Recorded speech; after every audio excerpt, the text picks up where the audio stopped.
আজকে রাতে সঞ্জয় আবার ওষুধ খাচ্ছে। কেন বলুন তো? আমাদের রাস্তায় কাজ হচ্ছে, আপনাদেরকে তো দেখালাম। সেখানেও খুব বকবক করছে, ছাদে গিয়ে এমন করে ঝুঁকছে যে ওখান থেকে পড়ে যাওয়ার ভয়, ওই কাজ দেখার জন্য। ওই জন্য আজকে ওষুধ দেওয়া হচ্ছে, আর কালকে দিনটা একটু ঘুমাক। আর নয় দেখার জন্য খুব ব্যস্ত। এইরকম কাজ হলে ওকে তো ঘরে কে রাখে? বাইরে গিয়ে একদম মানে ওই জন্য কন্ট্রাক্টর নিয়েছে।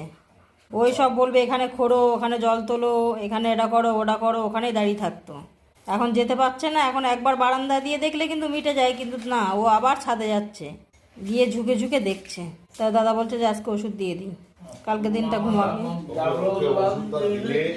খারাপ না, ডাক্তার তো ডেলি দিতে বলেছিল, আমরা ডেলি দিই না, ঘুমাই বলে খারাপ লাগে, ঘুমিয়ে থাকে। অ্যাকচুয়ালি তো ওর ওষুধটা ডাক্তারের হিসাবে ডেলি দেওয়ার কথা, আর এই ওষুধটা খেলে তো অসুবিধা নয়। ব্রেনটা ঘুম হলে ওর ব্রেনটা নিস্তব্ধ হয়ে যায়, ও ভালো, ওর এই ওর জন্য খুব ভালো। কেননা ডাক্তার বলেছিল যে ওর ঘুমের মেন দরকার হলো ঘুম। এদেরকে একটু ঘুম হলে মাথাটা ঠান্ডা থাকে, একটু চুপচাপ থাকে, ভালো হয়।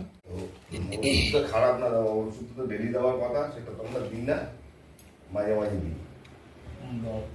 জল ওই যে গ্লাস। আস্তে আস্তে একটু আস্তে খা, গায়ে পড়ছে দেখছিস না। এই সঞ্জয়ের ওষুধ খাওয়া হয়ে গেল, ওটা আর